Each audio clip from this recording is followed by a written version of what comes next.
तर आता आपण चाललोय नेक्स्ट आपल्या डेस्टिनेशनवर आणि त्याचं नाव आहे नागेश्वर महादेव मंदिर. तर आपण आलेलो आहे दुसऱ्या स्पॉटवर आणि दुसऱ्या स्पॉटचं नाव आहे श्री नागेश्वर महादेव मंदिर. तर हे मंदिर उंच आहे थोडं आणि पायऱ्या पण चढायचे आहेत. तर पायऱ्या चढून झाल्या का मी तुम्हाला दर्शन करवतो.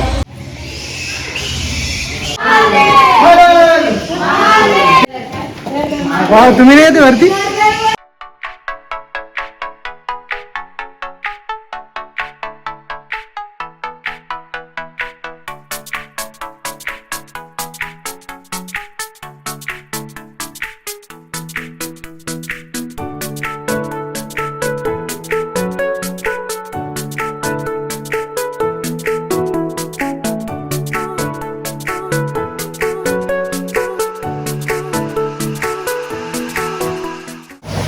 तर 300-350 पायऱ्या असतील तेवढ्या चढून आम्ही फायनली पोहोचलो आहे महादेवाच्या दर्शनाला.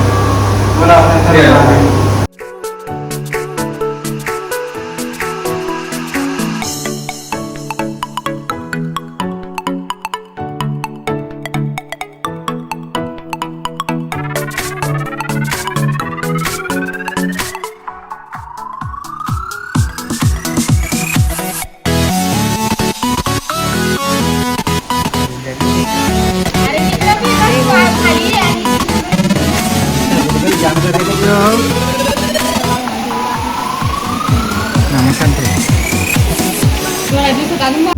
तर फायनली आपलं दर्शन झालंय नागेश्वर महादेव मंदिराचं आणि आता आपण चाललोय परत घराकडे. तर आता आजचा ब्लॉग इथेच संपतो. जर व्हिडिओ आवडला असेल तर लाईक करा आणि सबस्क्राईब करा. जय हिंद, जय भारत.